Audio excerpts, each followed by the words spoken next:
Bab 226. Susunan Arai Ajaib. Ketika Zhao Hai kembali ke Menshan, Laura sedang duduk di ruang tamu dengan membayangkan. Jelas sekali suasana hatinya sedang buruk. Zhao Hai tidak mengatakan apapun. Dia hanya berjalan ke sisi Laura dan merangkul bahunya, duduk di dekatnya dengan tenang. Zhao Hai tahu bahwa suasana hati Laura sedang tidak baik. Bagaimana dia bisa berada dalam suasana hati yang baik ketika dia melihat rumah yang dia bangun dengan tangannya sendiri yang hancur? Pada saat ini, kata-kata penghiburan apapun tidak diperlukan. Selama dia diam-diam menemaninya dan memberi bahu yang kuat, itu sudah cukup. Laura dengan lembut bersandar di bahu Zhao Hai saat air mata mengalir di wajahnya. Rumah Xin bukan hanya rumah sederhana. Isinya karirnya, keringatnya, dan air matanya. Itu juga merupakan rumah di jantung. Zhao Hai mengencangkan cengkeramannya di tangan Laura dan berkata dengan suara yang dalam, "Kuat, jangan khawatir, Laura. Kami akan kembali cepat atau lambat. Jika saatnya tiba, kami akan membangun perumahan Xin yang lebih besar dan indah." Mata Laura masih terbuka lebar. Zhao Hai berbisik, "Baiklah, jangan menangis lagi. Kamu tidak akan cantik lagi jika kamu menangis. Meskipun kamu telah kehilangan rumah besar Xin, kamu telah mendapatkan ruang, benteng Iron Mountain, dan aku. Apalagi yang membuatmu tidak puas?" Mendengar kata-kata Zhao Hai, meski air mata di matanya belum berhenti, dia tetap tertawa. Melihat itu, Zhao Hai melanjutkan, "Kuat, jangan menangis. Jika kakek Kun Seng dan yang lainnya melihat ini, mereka akan mengira aku menindasmu. Jika ayahmu melihat ini, keadaannya akan lebih buruk lagi. Dia mungkin akan membahas rumahku." Begitu dia selesai berbicara, terdengar ledakan keras, dan seluruh villa tampak berguncang. Mendengar suara ini, Laura sama sekali tidak terkejut. Sebaliknya, dia malah tertawa lebih keras dan menitikkan air mata lebih banyak lagi. Namun kali ini, mereka menangis karena tertawa. Zhao Hai tidak mau menampar kepalanya dan bertanya, "Ini dia lagi, Laura. Apakah kamu tidak ingin turun dan menemui paman?" Kekuatan ledakan kali ini tidaklah kecil. Laura pusing sambil tersenyum.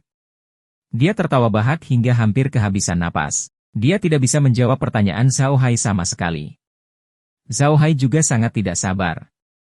Sejak klan mengubah ruang bawah tanah villa menjadi laboratorium, akan terjadi ledakan setiap beberapa hari. Terkadang, ada beberapa lagi. Zhao Hai dan yang lainnya sudah terbiasa dengan ledakan seperti itu. Namun, ada satu hal yang membuat Zhao Hai sedikit kesal. Kelun melakukan eksperimennya tanpa batasan waktu. Kadang-kadang, ketika Zhao Hai sedang tidur nyenyak di malam hari, dia terbangun karena ledakan. Kemudian, dia akan berada dalam kondisi yang tragis. Ketika Zhao Hai ada di bumi, dia adalah seorang penulis otaku. Karena dia begadang dalam waktu lama, dia menderita sedikit neurasthenia. Begitu dia terbangun di tengah tidurnya, sulit baginya untuk tertidur lagi. Oleh karena itu, ketika tempat keren meledak, kondisi Zhao Hai sangat buruk. Dia bahkan tidak berpikir untuk tidur malam itu. Namun, Zhao Hai tidak bisa mengatakan apapun kepada Kelun, jadi dia hanya bisa menahannya. Namun, keadaan kini jauh lebih baik. Bahkan jika ada ledakan di malam hari, Zhao Hai hanya akan berbalik dan tidur. Dia harus mengakui bahwa kemampuan manusia untuk beradaptasi sungguh menakutkan. Setelah beberapa saat, Laura akhirnya berhenti tertawa. Dia berbalik untuk melihat Zhao Hai dan berkata, "Kakak Hai, kamu belum berurusan dengan jenazah para uskup putih. Bukankah sebaiknya kamu melakukan sesuatu?" Zhao Hai mengangguk, "Sudah waktunya untuk menghadapinya. Mari kita lihat apakah kita bisa mendapatkan sesuatu darinya." Ada juga seorang uskup berjubah putih yang tampaknya memiliki banyak hal baik pada dirinya. Saya akan membawanya untuk Anda gunakan. Kalau memang ada alat sihir yang bagus, lebih baik biarkan ayahku mempelajarinya, kata Laura sambil tersenyum, mungkin dia benar-benar bisa mengembangkan sesuatu yang baik. Zhao Hai tersenyum tidak sabar dan mengikuti Laura keluar villa. Dia melepaskan mayat-mayat yang telah dia kumpulkan. Dia pertama kali mengubah tentara bayaran biasa menjadi makhluk undead, hanya menyisakan 2 pemimpin untuk menjadi makhluk undead tingkat tinggi. Kemudian, dia bertanya kepada kedua pemimpin tersebut. Tentara bayaran ini memang dikirim melalui Borridge. Mereka adalah kelompok tentara bayaran biasa, tetapi mereka adalah anak buah Borridge, dan kelompok tentara bayaran juga dikendalikan oleh Borridge. Selain itu, tidak banyak informasi. Bagaimanapun, kelompok tentara bayaran seperti mereka hanya dapat dianggap sebagai kekuatan luar Boric, dan mereka tidak dapat melakukan kontak dengan intinya. Zhao Hai tidak mendapatkan sesuatu yang berguna dari mereka, jadi dia menyerah. Dia mengubah 18 ksatria cahaya menjadi makhluk undead tingkat tinggi. Ke-18 ksatria cahaya mengetahui lebih banyak hal, tapi kebanyakan dari mereka adalah tentang ksatria gereja cahaya yang meminta maaf, yang juga merupakan ksatria cahaya yang umum digunakan. Hanya ada 500 ksatria cahaya, dan sebagian besar dari mereka tidak menunggangi unicorn. Unicorn adalah binatang ajaib tingkat kelima, dan tidak mudah didapat. Ksatria cahaya sebenarnya memiliki 1000 orang. Di antara mereka, ada ksatria unicorn berusia 200 tahun. Kali ini, untuk menghadapi Zhao Hai, mereka telah mengirimkan ksatria unicorn berusia 18 tahun. Dapat dilihat bahwa gereja cahaya sangat mementingkan dirinya, seorang penyihir hitam. Namun, para ksatria cahaya ini hanya tahu sedikit. Mereka bukan staf administrasi gereja cahaya, jadi mereka tidak tahu banyak tentang kekuatan rahasia gereja cahaya.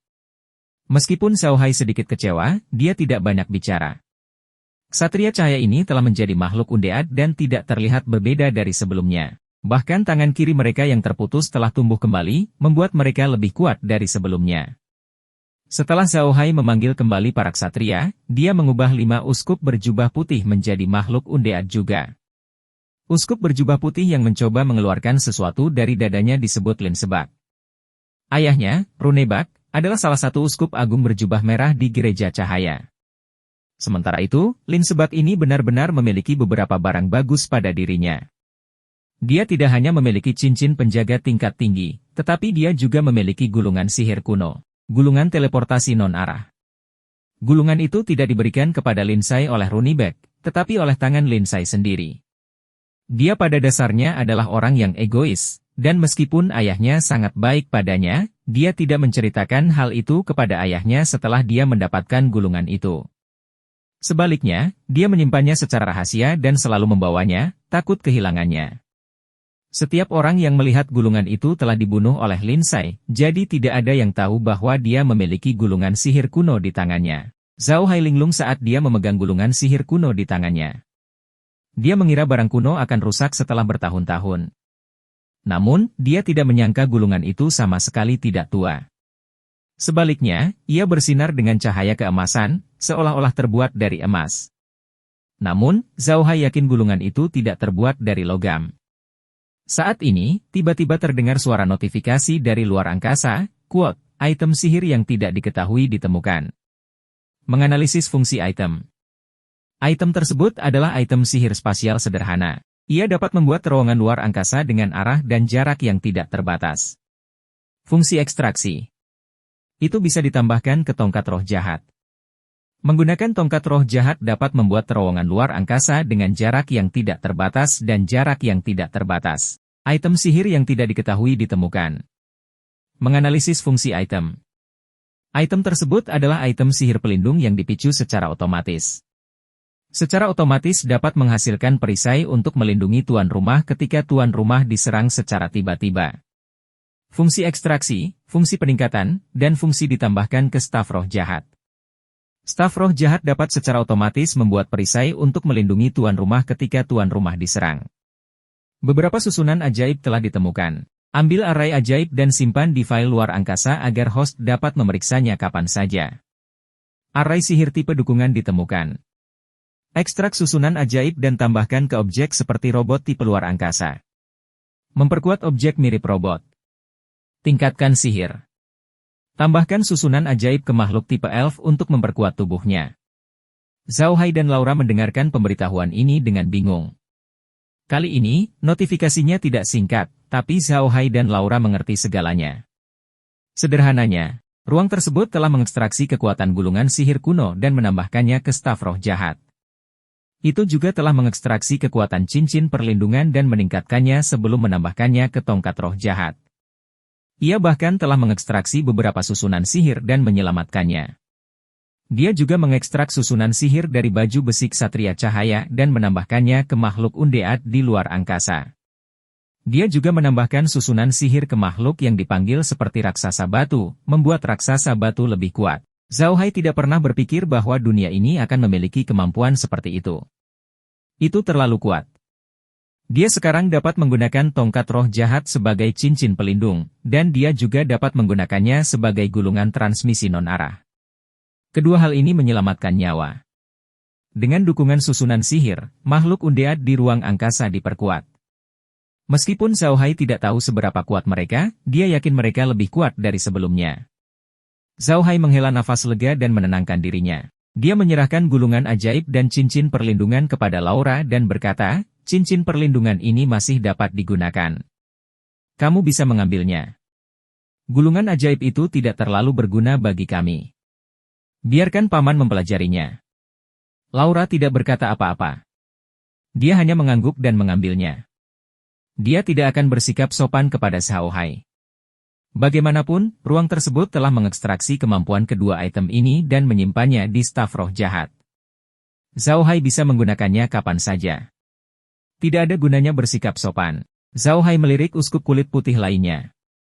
Mereka membawa beberapa barang, tapi tak satu pun yang sebagus milik Lin Sebak. Zhao Hai hanya melihatnya sekali sebelum melemparkannya ke gudang. Setelah menangani hal-hal ini, Zhao Hai mengalihkan perhatiannya ke beberapa uskup kulit putih. Sejujurnya, dibandingkan dengan apa yang diperolehnya, Zhao Hai lebih tertarik pada informasi seperti apa yang dapat diberikan oleh para uskup kulit putih ini kepadanya. Baginya, informasi bahkan lebih berharga daripada hal-hal tersebut. Bab 227. Kekuatan Gereja Cahaya. Zhao Hai, Laura, Green, dan Kun Zheng semuanya duduk dengan tenang di ruang tamu villa, mendengarkan laporan Lin Sebak tentang Gereja Cahaya. Zhao Hai telah bertanya kepada para uskup kulit putih tentang Gereja Cahaya setelah dia menangani barang-barang mereka. Seperti yang diharapkan, orang yang paling tahu tentang Gereja Cahaya adalah Linebecker. Oleh karena itu, Zhao Hai meminta Linebecker untuk tetap tinggal dan memanggil Green dan yang lainnya kembali. Dia ingin Linebecker memberitahu mereka semua yang dia ketahui tentang Gereja Cahaya. Gereja Cahaya jauh lebih kuat dari yang dibayangkan Zhao Hai dan yang lainnya. Sudah ada puluhan kadipaten di benua itu yang berada di bawah kendali mereka. Banyak bangsawan besar di beberapa kerajaan besar bahkan memiliki nama di Gereja Cahaya, menjadi ksatria penjaga atau tetua gereja. Sayangnya, sebagai kardinal berpura-pura putih, dia tidak tahu banyak, meskipun dia memiliki kardinal berpura-pura merah sebagai ayahnya. Dia hanya mengetahui sebagian dari adipati agung dan bangsawan yang telah bergabung dengan Gereja Cahaya, dan tidak ada yang lain. Selain para bangsawan, Lin Sebak juga mengetahui bahwa beberapa penayangan tentara bayaran dan karavan yang diadakan adalah anggota Gereja Cahaya. Dia bertanggung jawab atas beberapa dari mereka. Selain itu, Lin Sai tidak tahu banyak tentang Gereja Cahaya, namun meski demikian, Zhao Hai dan yang lainnya juga mendapat banyak manfaat dari ini. Mereka sekarang memiliki pemahaman yang lebih langsung tentang kekuatan Gereja Cahaya. Gereja Cahaya sungguh terlalu kuat. Ketika Zhao Hai mendengar bahwa aliansi penyihir hitam memiliki lebih dari 10.000 penyihir hitam, dia berpikir bahwa kekuatan aliansi penyihir hitam tidak buruk. Namun jika dibandingkan dengan Gereja Cahaya, gereja ini terlalu lemah. Metode Gereja Cahaya dalam merekrut bangsawan untuk menjadi ksatria penjaga dan tetua penjaga sangatlah cerdas. Dengan cara ini, semua bangsawan besar dan adipati agung ditarik ke dalam kapal Gereja Cahaya. Jika Gereja Cahaya membutuhkan bantuan, mereka tentu akan membantu. Kekuatan orang-orang ini tidak boleh diubah. Bahkan jika mereka tidak membantu secara terbuka, selama mereka mengucapkan kata pun, bangsawan kecil yang menyukai mereka akan segera menyelesaikan masalah. Justru karena inilah Gereja Cahaya berkembang begitu pesat dalam beberapa tahun terakhir. Selain itu, Gereja Cahaya tidak hanya menarik para bangsawan besar ini untuk bergabung, tetapi juga bergabung dalam pengembangan kekuatan mereka sendiri. Mereka bahkan menggunakan segala macam kepentingan untuk mengikat erat para bangsawan besar ini ke dalam perang mereka. Karena bantuan para bangsawan besar ini, daratan sangat menolak penyihir hitam. Dan penyihir hitam diisolasi oleh orang-orang di daratan dalam waktu singkat. Dibandingkan dengan Gereja Cahaya, aliansi penyihir hitam jauh lebih rendah.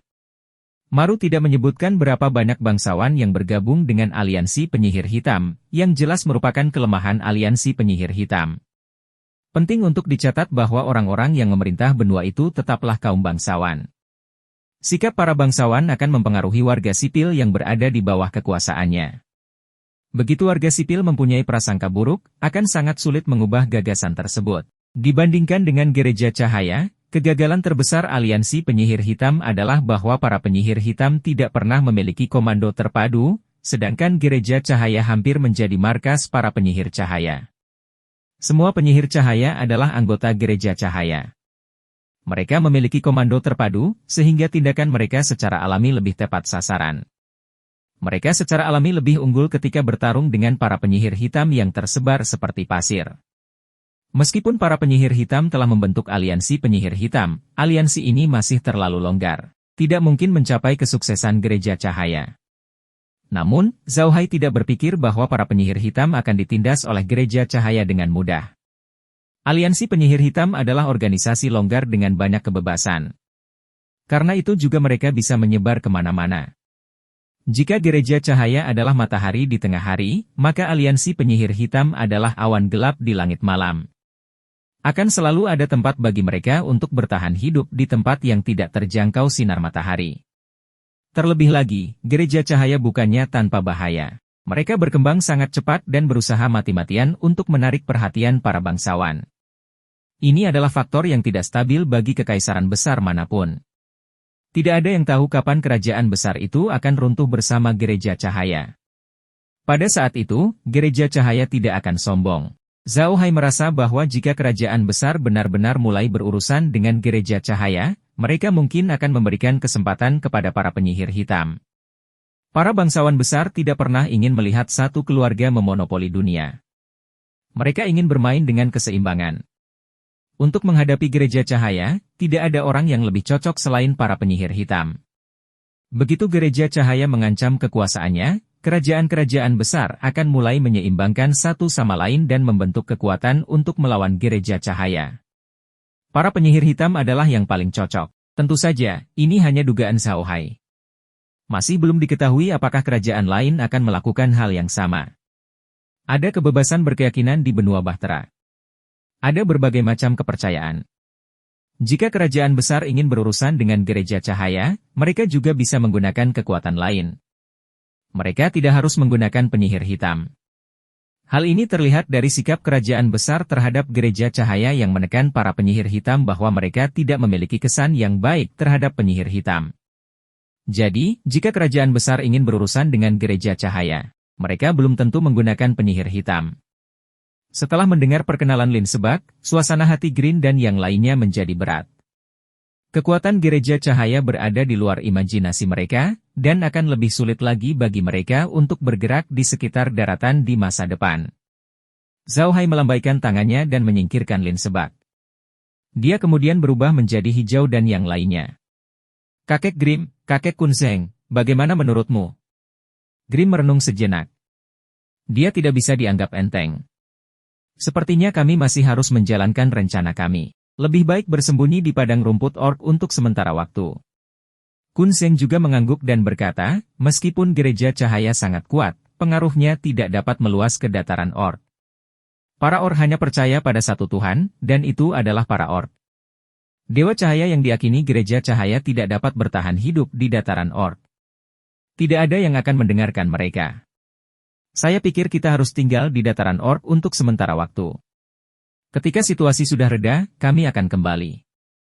Merlin mengangguk dan berkata, "Quote, itu bagus juga. Gereja cahaya hanya mengetahui identitas Tuan Muda Zhao Hai, tetapi tidak mengetahui identitas keluarga Buddha. Jika tidak, kita tidak hanya harus menghadapi gereja cahaya, tapi juga seluruh bangsawan kekaisaran Arkas. Jika itu masalahnya, kita hanya bisa bersembunyi di padang rumput ork selama sisa hidup kita. Daripada itu, lebih baik dikatakan bahwa mereka belum menemukan identitas kita. Kita bisa bersembunyi di padang rumput ork dan berbisnis dengan para ork. Dengan cara ini, mereka tidak akan bisa mengetahui latar belakang kita." Zhao Hai mengangguk dan berkata, "Tetapi bahkan jika kita pergi ke padang rumput ork, kita masih harus berhati-hati. Kami membeli begitu banyak perbekalan kali ini, dan orang-orang akan tahu bahwa kami akan pergi ke padang rumput ork. Entah itu gereja cahaya atau Boric, keduanya menderita kerugian besar di tangan kita. Mereka pasti akan membalas dendam pada kita. Aku khawatir meskipun kita bersembunyi di padang rumput orc, mereka tidak akan membiarkan kita pergi. Setelah beberapa serangan ini, bahkan jika orang-orang itu ingin membalas dendam, mereka harus memikirkannya dengan hati-hati, kata Grim sambil tersenyum. Saya khawatir mereka harus mengirimkan pembangkit tenaga listrik peringkat 9 saat mereka datang untuk berurusan dengan kita lagi. Kun Seng terkekeh, itu tidak mungkin. Selama kita berada di padang rumput orc, mereka tidak akan berani mengirim pembangkit tenaga listrik tingkat 9 untuk menangani kita.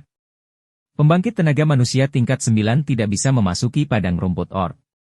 Jika tidak, mereka akan dibunuh di tempat oleh pembangkit tenaga listrik tingkat 9 dari ras orc. Mereka bahkan mungkin memulai perang antara manusia dan para orc. Baik Gereja Cahaya maupun Boris tidak punya nyali untuk melakukan itu, bukan? Clint tersenyum. Dia juga tahu tentang masalah ini. Saat itu, dia berpartisipasi dalam perang dengan para Beastmen. Para Beastmen suka bertarung. Jika manusia benar-benar berani mengirim pembangkit tenaga listrik peringkat 9 ke dataran Beastmen untuk menimbulkan masalah, maka yang menunggu manusia adalah puluhan ribu kavaleri lapis baja dari para Beastmen. Laura tersenyum dan berkata, sebenarnya, kami terlalu banyak berpikir. Meskipun Lin Sebak mengatakan banyak hal, jangan lupa bahwa dia juga menyebutkan bahwa Gereja Cahaya tidak terlalu kuat di Kekaisaran Roson. Kekaisaran Roson adalah negara paling kuat di benua ini dan sangat kuat. Sangat sulit bagi Gereja Cahaya untuk memenangkan hati para bangsawan Kekaisaran Roson. Setelah Raja Kekaisaran Roson mengetahuinya, Gereja Cahaya tidak dapat lagi tinggal di Kekaisaran Roson. Ini juga merupakan peluang bagi kami. Dengan dunia nyata, selama kita mendirikan titik teleportasi di Kekaisaran Roson, kita bisa perlahan berkembang di Kekaisaran Roson, dan kita tidak perlu takut dengan Gereja Cahaya. Kun Seng menggelengkan kepalanya. Lebih baik kita berhati-hati. Meskipun Kekaisaran Roson kuat, mereka tampaknya tidak menyukai penyihir kulit hitam. Jika Gereja Cahaya menggunakan alasan berurusan dengan penyihir hitam untuk berurusan dengan kita, itu tidak baik. Lola mengangguk, tetapi Zhao Hai tersenyum dan berkata, sebenarnya, kami telah membicarakan identitas saya sebagai penyihir hitam. Jangan lupa kalau penyihirku juga bisa menggunakan sihir tanah, angin, dan cahaya. Penyihir cahaya semuanya berasal dari Gereja Cahaya, jadi tidak mudah bagiku untuk berpura-pura menjadi salah satunya. Namun, saya bisa berpura-pura menjadi penyihir bumi dan penyihir angin. Tidak ada yang akan mengetahui hal ini, bukan? Jadi bagaimana jika bangsawan agung Kekaisaran Arkas mengetahui identitas keluarga Buddha saya? Kekaisaran Roson dan Kekaisaran Arkas bukanlah tetangga yang bersahabat. Mereka tidak akan membantu para bangsawan Kekaisaran Arkas untuk berurusan dengan kita, kan? Mendengar kata-kata Zhao Hai, mata semua orang berbinar. Mereka sudah melupakan hal ini. Zhao Hai sekarang bisa menggunakan 4 jenis sihir. Dia tidak bisa menggunakan ilmu hitam dan sihir cahaya, tapi dia masih bisa menggunakan 2 mantra lainnya. Dia masih bisa berpura-pura menjadi seorang pesulap. Ini adalah ide yang bagus. Bab 228, Kota Dewa Binatang. Namun, Merlin mengerutkan kening dan bertanya, apakah ini oke? Selain penyihir hitam, hampir semua penyihir lainnya tidak memakai topi ajaib. Jika Tuan Muda tidak memakai topi ajaib, identitasnya akan ketahuan. Meskipun kita tidak perlu khawatir para bangsawan Kekaisaran Arkas akan membalas dendam pada kita ketika kita berbicara tentang Kekaisaran Roson, semua orang tahu bahwa Tuan Muda meminum udara.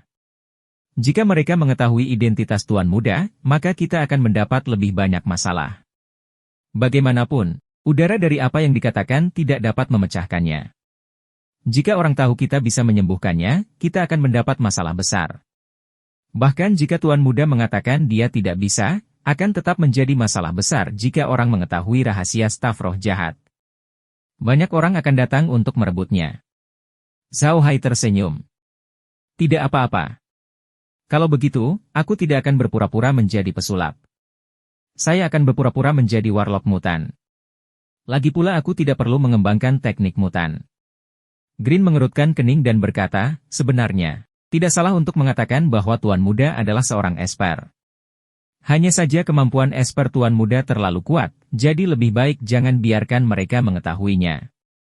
Namun, jika Tuan Muda benar-benar mengungkapkan identitasnya, maka akan ada masalah dengan sumber barang kami. Jadi tidak peduli apa identitas tuan muda yang muncul, kita tidak bisa membiarkan orang-orang mengetahui identitas tuan muda. Kun Seng mengangguk, itu benar. Jika orang-orang itu mengetahui identitas Hao Hai, itu akan menjadi masalah besar bagi kami. Bagaimana dengan ini? Bagaimana kalau memakai masker? Bagaimanapun, ada banyak penyihir mistik di benua ini yang berdandan dengan cara berbeda. Zhao Hai hanya perlu memakai topeng dan tidak ada yang akan mengenalinya. Zhao Hai mengerutkan kening. Tapi jika aku melakukan itu, aku tidak akan bisa memakai jubah ajaib ini. Jubah ajaib ini diberikan kepadaku oleh Laura. Aku sangat menyukainya. Mendengar kata-kata Zhao Hai, wajah Laura memerah sementara yang lain tertawa. Laura merasa lebih malu. Meskipun dia merasa manis di dalam, dia masih mencubit Zhao Hai. Tindakan Laura tentu saja tidak bisa disembunyikan dari pihak hijau dan lainnya, dan mereka tertawa lebih keras. Hanya ekspresi Meg yang sedikit mengejutkan, yang terlihat jelas oleh Laura yang selama ini memperhatikannya. Merlin tersenyum. Jangan khawatir, Tuan Muda. Kami dapat mengubah tampilan jubah ajaib Anda. Bagaimanapun, seorang penyihir misterius bisa memakai apapun yang mereka inginkan. Selama kita mengubah gaya jubah ajaib, tidak ada yang tahu. Baca bab terakhir di Bin.com saja. Zhao Hai mengangguk. Boleh saja memakai masker, tapi aku tidak ingin memakai masker yang menutupi seluruh wajahku.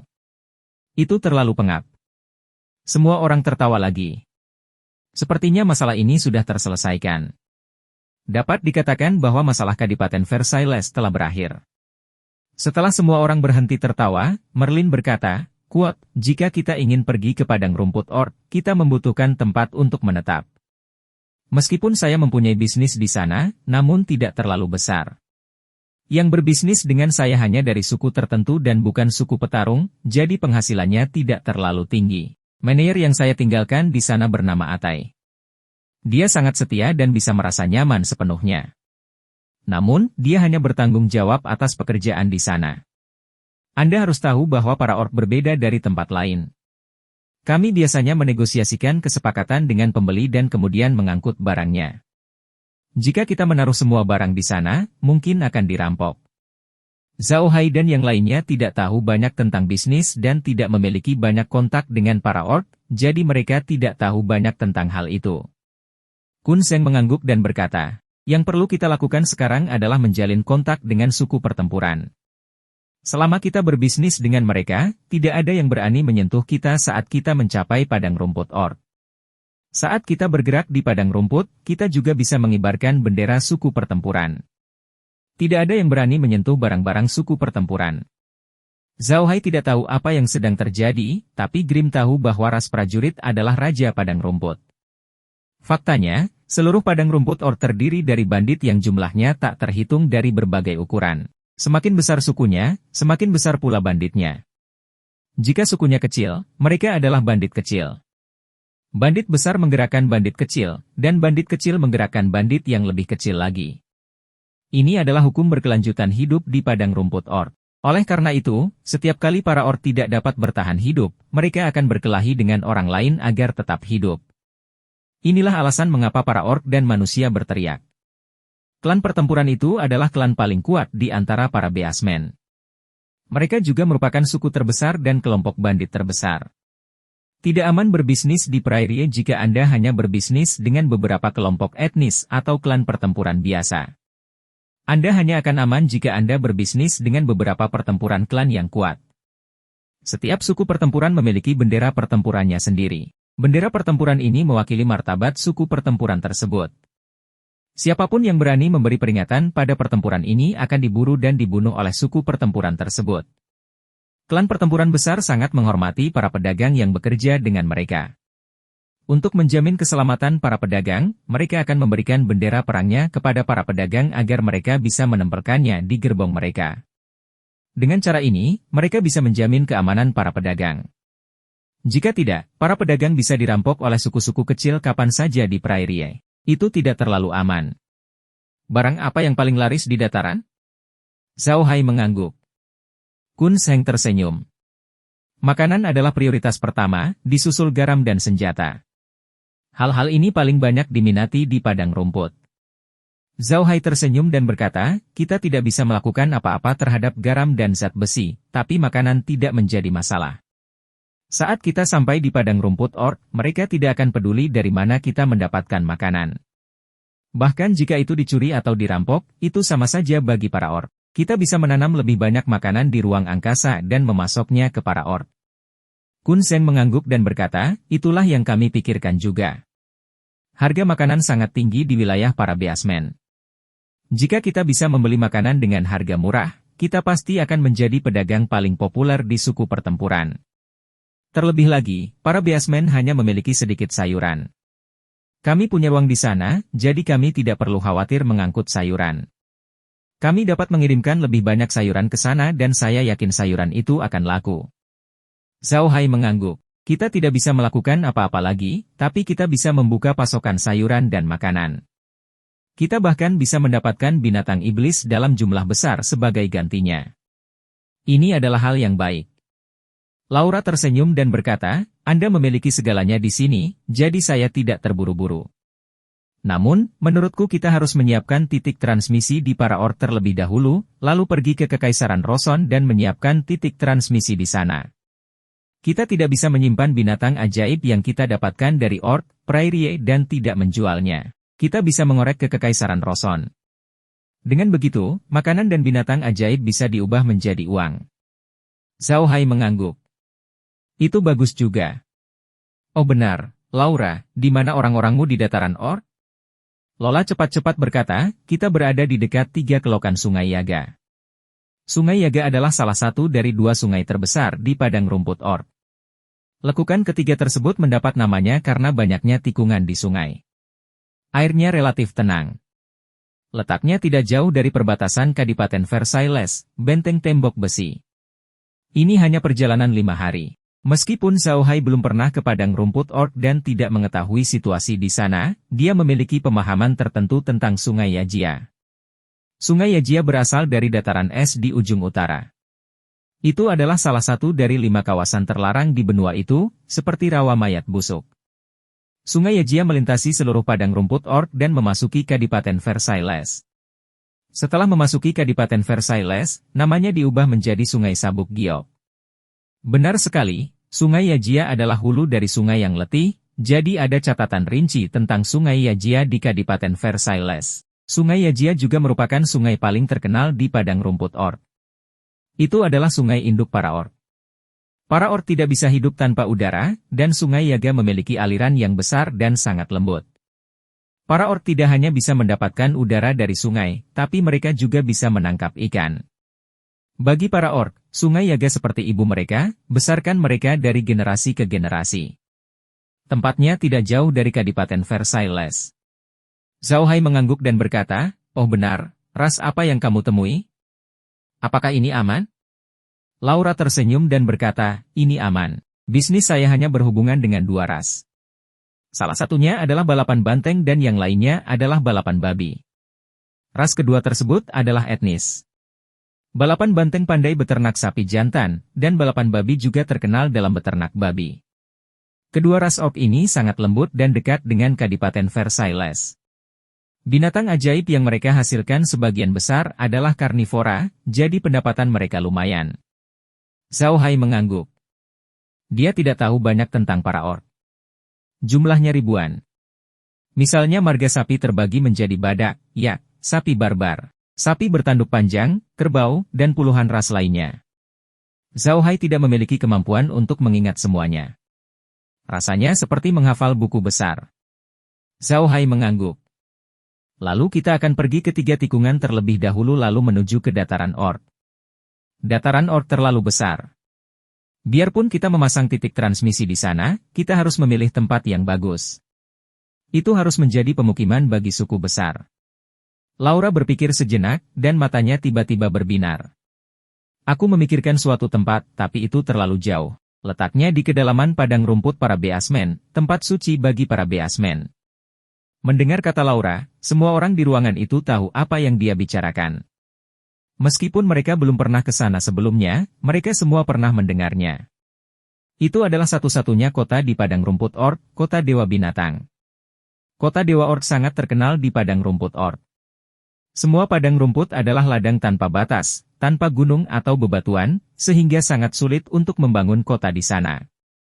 Pendirian kota Dewa Binatang adalah sebuah keajaiban. Sebuah keajaiban yang diciptakan oleh para orc. Bab 229. Menempati ruang. Kota Dewa Binatang adalah tanah suci di hati semua orc.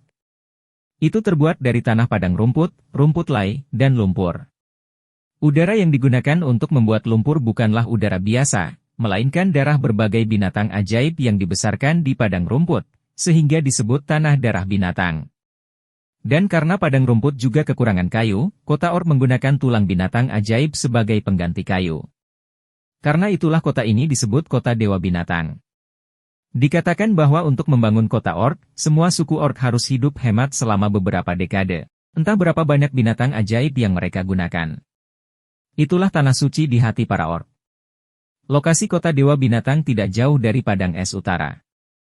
Para orc percaya bahwa para orc telah mengalahkan iblis di sana, dan disitulah keadaan para orc saat ini. Oleh karena itu, mereka membangun kota Dewa Binatang di sana untuk memperingati Dewa Binatang. Selain itu, kota Dewa Binatang tidak memiliki penguasa kota, juga tidak memiliki pertahanan apapun. Namun, ini adalah kota teraman di benua ini. Ada hampir 1 juta beasmen di kota, dan tidak ada yang menggunakan kekerasan atau pencurian dalam jarak ribuan mil dari kota. Jika ditemukan, mereka akan langsung mengeksekusi. Ini adalah aturan yang ditetapkan oleh kota Dewa Binatang sejak dibangun. Tidak ada yang diizinkan untuk melintasinya. Orang-orang yang tinggal di kota Dewa Binatang semuanya adalah klan pertempuran yang kuat, dan mereka tidak berasal dari ras yang sama. Itu adalah tempat di mana berbagai ras hidup bersama, dan para beasmen yang kejam adalah yang berperilaku paling baik. Setelah bertahun-tahun berkembang, kota Dewa Binatang telah menjadi pusat perdagangan terbesar di dataran beasmen. Ada pedagang dari semua ras yang melakukan bisnis di kota setiap hari, membuatnya sangat ramai. Meskipun kekerasan tidak diperbolehkan di kota Dewa Binatang, jika pedagang asing berani berbohong kepada para orc, dia akan mendapat masalah. Kekerasan tidak diperbolehkan di kota Dewa Binatang, yang merujuk pada perang antar suku. Jika ada orang luar yang berani menimbulkan masalah di kota Dewa Binatang, maka akan ada penegakan hukum di kota tersebut. Bagi orc itu tidak bisa dianggap enteng. Mereka akan membunuh tanpa bertanya. Jika Anda berani berbohong kepada para orc, tidak peduli dari suku mana Anda berasal, Anda tidak akan punya kesempatan untuk menjelaskannya. Ayo kita bunuh dia dulu. Namun, bagi pedagang seperti Laura yang tidak ingin menghasilkan uang, kota Dewa Binatang adalah tempat terbaik untuk dikunjungi. Meskipun tidak ada toko di kota Dewa Binatang, mereka bisa membangun tenda di sana untuk berbisnis. Di masa lalu, Laura juga ingin pergi ke kota Dewa Binatang, tetapi skalanya terlalu kecil dan tidak memenuhi syarat untuk berbisnis di sana. Jika Anda tidak memiliki cukup barang, Anda akan malu untuk pergi. Harga terendah untuk berbisnis di sana adalah puluhan juta kilogram makanan atau puluhan ribu binatang ajaib. Laura tidak memiliki modal sebanyak itu saat itu. Namun, segalanya berbeda sekarang. Dengan cincin spasial, jika Xiaohai menanam semua beras bambu, dia akan mampu menyimpan lebih dari 20 juta jin beras bambu sehari. Ini bukanlah jumlah yang kecil. Dengan jumlah biji-bijian yang begitu besar sebagai yayasan, Laura pasti berani berbisnis di kota Dewa Binatang. Karena alasan ini, kota Dewa Binatang sangat terkenal di benua ini. Tidak peduli ras apapun, mereka semua pernah mendengarnya. Bagaimanapun juga, klan binatang buas adalah salah satu ras utama di benua ini, dan kota Dewa Binatang adalah tanah suci bagi mereka. Kun segera mengangguk setelah mendengar Laura menyebut kota Dewa Binatang. Menurutku juga kota Dewa Binatang adalah tempat yang paling cocok. Selama kita menjalankan bisnis kita dengan benar di sana dan tidak menipu para beasmen itu, kita tidak perlu khawatir tidak mempunyai bisnis apapun. Yang terpenting, keamanan kita benar-benar terjamin di sana. Tidak ada yang diizinkan bertarung dalam jarak 1000 mil dari kota Dewa Binatang. Bahkan para beasmen pun tidak berani bertarung di sana, apalagi kami orang asing. Jika ada yang berani membayar kami, maka mereka akan mendekati kematian. Saya setuju. Saya pernah mendengar bahwa ada 5 ahli peringkat 9 yang menjaga kota sepanjang tahun. Pakar peringkat 9 ini biasanya tidak ikut campur, tetapi jika ada pakar yang berani menimbulkan masalah di kota, mereka akan segera membunuh mereka. Kelima orang ini dikenal sebagai 5 penjaga kota yang hebat. Kun Seng mengangguk. Itu benar. Kelima ahli ini semuanya adalah ahli terkenal dalam klan hibrida manusia binatang. Kekuatan tempur mereka sangat kuat. Tidak hanya itu, ada beberapa suku besar yang tinggal di dekat kota Dewa Binatang sepanjang tahun. Ada juga ahli peringkat 9 di suku-suku besar itu. Jika terjadi sesuatu di kota Dewa Binatang, para pakar peringkat 9 itu dapat tiba dalam sekejap untuk memastikan keamanan kota. Dapat dikatakan bahwa tidak kurang dari 10 ahli peringkat 9 di kota Dewa Binatang.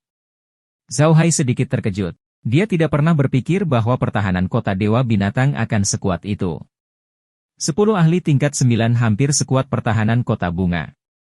Namun, ini bagus. Tidak peduli apa identitas Zhao Hai, tidak ada apapun di padang rumput orc. Para orc tidak akan menyerah pada manusia.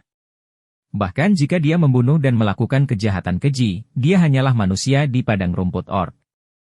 Mereka tidak akan peduli kejahatan apa yang dia lakukan di wilayah manusia selama dia patuh di padang rumput orc. Inilah yang diinginkan Zhao Hai. Gereja cahaya terlalu kuat di antara manusia, jadi dia harus menyingkir. Wilayah Zhao Hai dapat menyediakan makanan, yang merupakan hal yang paling dibutuhkan para orc. Jadi, selama Zhao Hai bisa menghubungi para orc, gereja cahaya tidak akan berani menyentuhnya. Memikirkan hal ini, Zhao Hai tidak bisa menahan senyum. Itu bagus. Selama kota Dewa Orc aman, kita bisa berbisnis di sana tanpa khawatir. Bagaimana dengan ini? Kita akan berangkat besok dan meminta para elang membawa tongkat roh jahat ke padang rumput orc.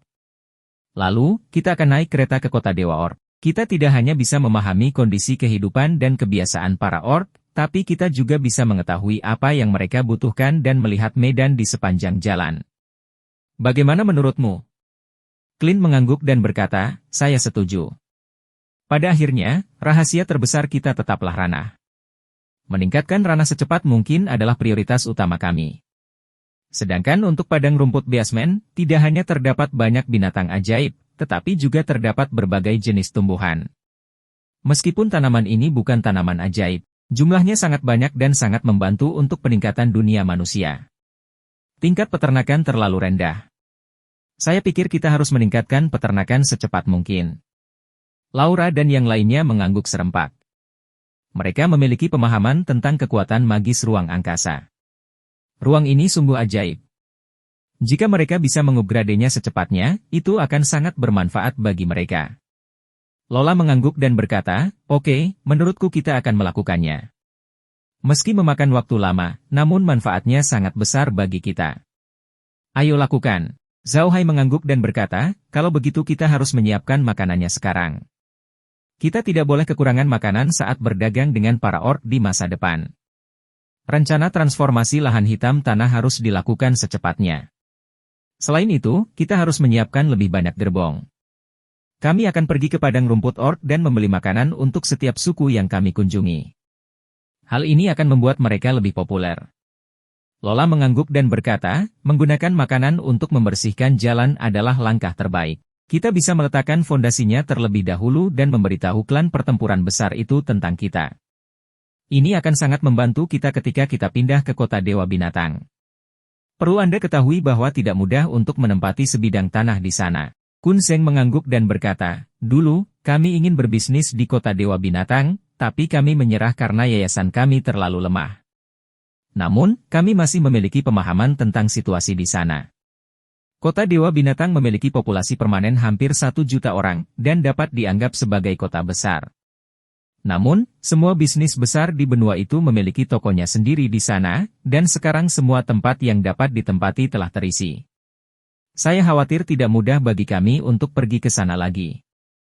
Jika kami dapat menunjukkan bahwa kami memiliki banyak makanan untuk dijual, maka kami akan memiliki peluang lebih besar untuk menempati tempat di sana. Lola mengangguk. Di dataran orc, para orc masih memiliki keputusan akhir. Selama kita membuat mereka berpikir bahwa kita adalah orang baik, kita bisa menempati sebidang tanah di kota Dewa Binatang. Kalau begitu, kita pasti bisa mendapatkan pijakan di sana. Kun Seng melirik Zhao Hai dan berkata sambil tersenyum, tidak perlu terlalu penasaran. Meskipun kota Dewa Binatang telah dibangun, tidak banyak bangunan yang dibangun dengan darah binatang. Sebagian besar wilayahnya kosong. Tidak ada toko di sana, kebanyakan hanya berupa tenda. Jadi kalau mau buka toko di sana, cukup menempati sebidang tanah saja. Zhao Hai mengangguk. Di era tanpa gedung-gedung tinggi, seberapa besarkah kota dengan populasi 1 juta jiwa? Dan kota ini seluruhnya dibangun dengan darah binatang dan lumpur, berapa banyak binatang ajaib yang harus dia bunuh? Sejujurnya, merupakan keajaiban bahwa para orc mampu membangun kota itu. Berapa banyak tekanan yang mereka perlukan untuk melakukan hal itu? Jika mereka membangun gedung dimanapun di kota, tentu saja, jumlah tanah darah binatang yang dibutuhkan akan menjadi angka yang sangat besar. Para biasmen mungkin tidak mampu membiayakannya. Memikirkan hal ini, mata Zhao Hai berbinar, ada pohon minyak di sini, dan kita bisa membawa beberapa batu. Selama kita menempati ruang tertentu, kita bisa membangun rumah yang terbuat dari kayu dan batu. Itu akan menjadi satu-satunya di kota Dewa Binatang, dan akan sulit bagi kita untuk tidak menjadi terkenal. Laura tersenyum dan mengangguk. Itu bagus. Para orc sangat lugas. Jika kita ingin mendapatkan rasa hormat dari para orc, kita tidak bisa bersembunyi. Kita harus menunjukkan kekuatan kita dan memberitahu para orc bahwa kita memiliki kemampuan ini. Hanya dengan cara itulah mereka akan menghargai kita. Zhao Hai mengangguk dan berkata, oke, kalau begitu sudah memutuskan. Cair, atur lebih banyak padi bambu untuk ditanam di ruangan itu. Namun kita juga tidak bisa berhenti menanam pohon buah-buahan yang mengandung minyak. Kita harus menanam lebih banyak. Kami akan fokus pada produk kelas bawah ini terlebih dahulu. Jawab Cair dan bersiaplah. Bab 230. Memasuki padang rumput. Pagi berikutnya, Zhao Hai mengikuti rencana yang telah mereka diskusikan sehari sebelumnya dan melepaskan 2 elang darah. Dia menyerahkan tongkat roh jahat itu kepada elang darah dan menyuruh mereka terbang langsung ke arah benteng tembok besi. Benteng berdinding besi itu jauh dari hutan belantara tanah hitam.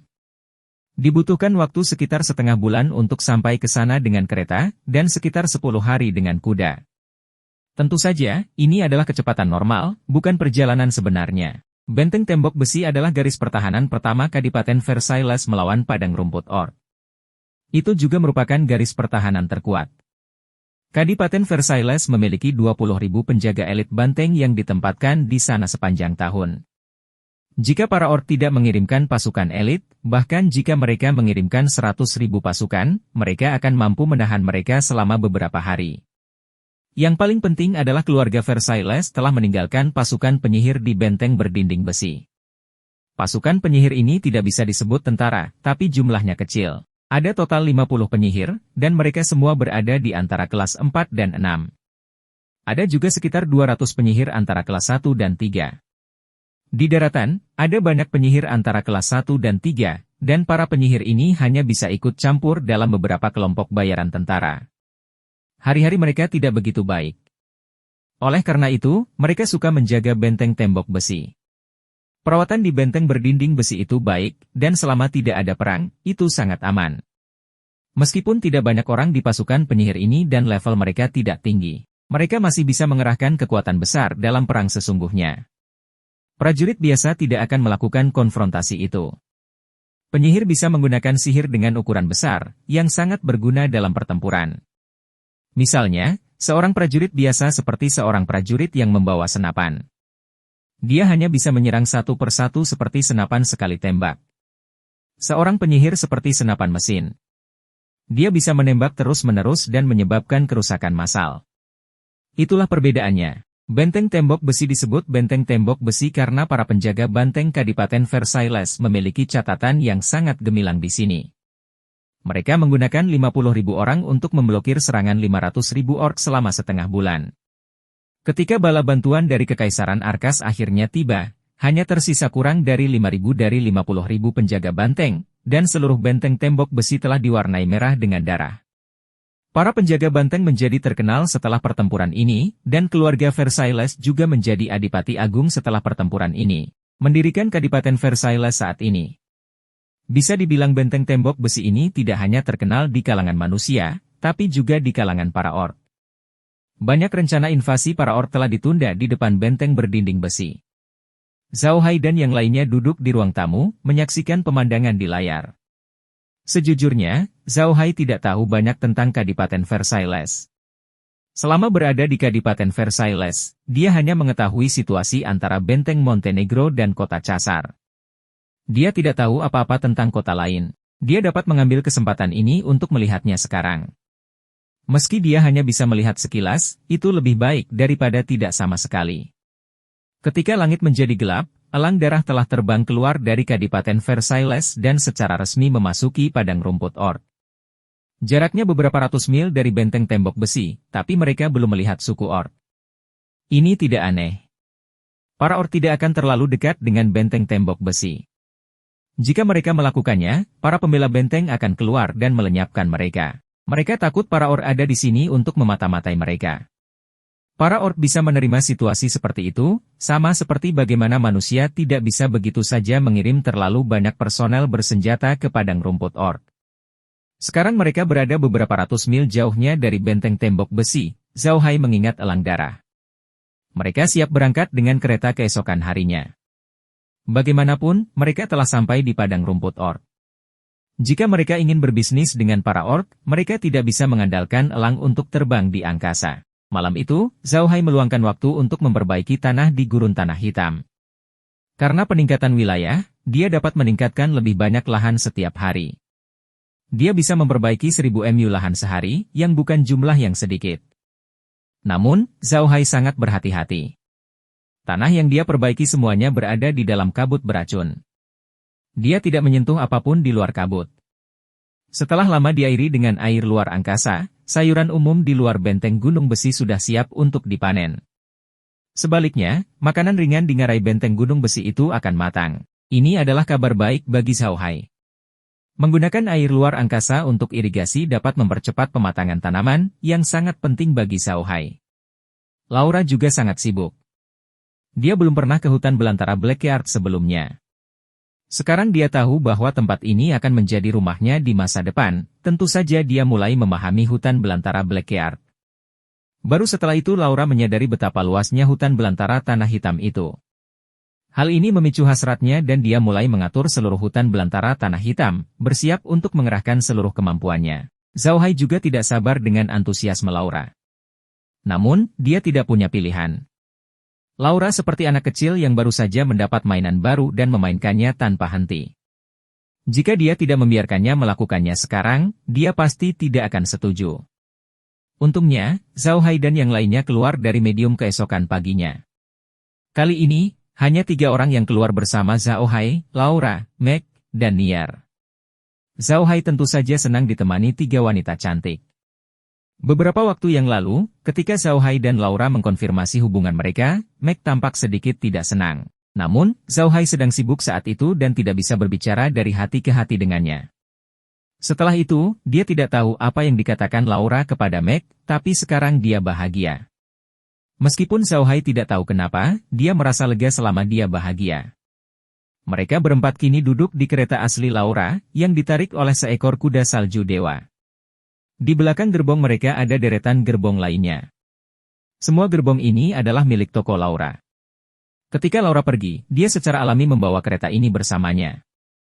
Hal-hal ini sangat berguna. Sekarang mereka pergi ke padang rumput orc, kereta ini tentu saja berguna. Semua gerbong penuh dengan makanan. Karena harus menempuh perjalanan jauh, makanan tidak banyak. Setiap gerbong memiliki berat 1000 pon, jadi totalnya ada 50 gerbong, yang berarti 50.000 pon makanan. 50.000 kati makanan bukanlah jumlah yang kecil untuk sebuah suku kecil, namun juga bukan jumlah yang banyak untuk suku menengah. Pengemudi dari 50 gerbong semuanya adalah makhluk undead. Selain mengemudikan gerbong, mereka juga bisa melindungi gerbong. Makhluk undead lainnya telah dibuang ke tanah hitam oleh Zhao Hai. Saat mereka berempat muncul di padang rumput, mereka tidak terlalu terkejut karena pemandangan di sini terlalu mirip dengan yang ada di ruang asal. Pemandangan di ruang asal juga merupakan padang rumput, dan bahkan lebih indah dari padang rumput orc. Oleh karena itu, pemandangan di sini tidak terlalu menarik perhatian mereka. Selain makhluk undead yang mengemudikan kereta, Zhao Hai juga melepaskan 100 elang darah. Elang darah ini tidak digunakan untuk menyerang, tetapi terutama untuk memantau situasi sekitar. Padang rumput orc tidak aman, jadi lebih aman jika ada elang darah yang mengawasi. Zhao Hai melihat sekeliling ke padang rumput, sementara Meg menatap Zhao Hai dengan sedikit rasa tergila-gila dan rasa malu di matanya. Melihat ekspresi Zhao Hai, Meg langsung teringat apa yang Laura katakan padanya 2 hari lalu. Laura menyadari bahwa setelah melihat perilaku intim antara dia dan Zhao Hai hari itu, ekspresi Meg sangat tidak wajar. Laura yang cerdas segera mengerti apa yang sedang terjadi. Mega khawatir. Oleh karena itu, Laura berbicara pribadi dengan Meg. Dari Zhao Hai, dia tahu bahwa Zhao Hai memiliki perasaan terhadap Meg dan tidak akan pernah melupakannya. Karena dia memutuskan untuk menikahi Zhao Hai, dia tentu berharap semuanya akan baik-baik saja di sekitar Zhao Hai dan tidak ada hal buruk yang akan terjadi, terutama jika tidak ada api di halaman belakang rumahnya. Sekarang yayasan mereka terlalu lemah dan ada terlalu banyak hal yang harus dilakukan. Zhao Hai tidak perlu melakukan apapun jika mereka ingin menyalakan api di halaman belakang rumah mereka. Dia bisa saja mengirimkan apinya setiap hari. Oleh karena itu, sebagai istri Zhao Hai, Laura merasa harus menghilangkan faktor tidak stabil ini pada tahap awal. Oleh karena itu, dia berinisiatif mencari Meg dan menjelajahi kedalamannya. Laura tidak banyak bicara. Dia hanya memberitahu Meg bahwa Zhao Hai sudah memikirkannya ketika dia melamarnya bahwa dia akan menikahi mereka, jadi dia tidak perlu khawatir. Meg tidak menyangka Laura akan bersikap begitu terang, dan dia merasa sedikit malu. Namun, dia telah lama menerima Laura, jadi hubungan mereka menjadi lebih baik setelah itu. Kedua wanita itu mencintai pria yang sama, jadi tentu saja mereka memaafkannya. Di benua Bahtera, laki-laki sangat kuat dan wajar jika mereka memiliki beberapa istri. Mereka tidak cemburu, yang menyelamatkan Zhao Hai dari banyak masalah. Zhao Hai tidak mengetahui hal ini. Sejujurnya, dia sangat bodoh dalam hal hubungan. Untungnya, dia punya istri yang baik seperti Laura. Kalau tidak, itu akan menjadi masalah.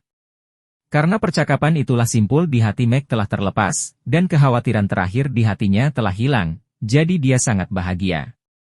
Bagi Megger, gelar dan semacamnya tidaklah penting. Dia hanya ingin berada di sisi Zhao Hai. Oleh karena itu, ketika dia mendengar Laura berkata bahwa Zhao Hai pasti akan menikahinya, tidak ada hal lain yang penting baginya. Laura juga memperhatikan reaksi Meg, tapi dia tidak mengatakan apa-apa. Dia hanya merasa sedikit masam di hatinya. Dia tidak bisa menahannya. Meg sudah mengenal Zhao Hai lebih awal darinya, jadi tidak ada gunanya meskipun dia marah. Hatinya sudah terikat erat pada Zhao Hai. Pada saat itu, pelang yang dikirim Zhao Hai ke timur tiba-tiba kembali dan berputar di atas kepala Zhao Hai. Zhao Hai tahu ada sesuatu yang terjadi di timur.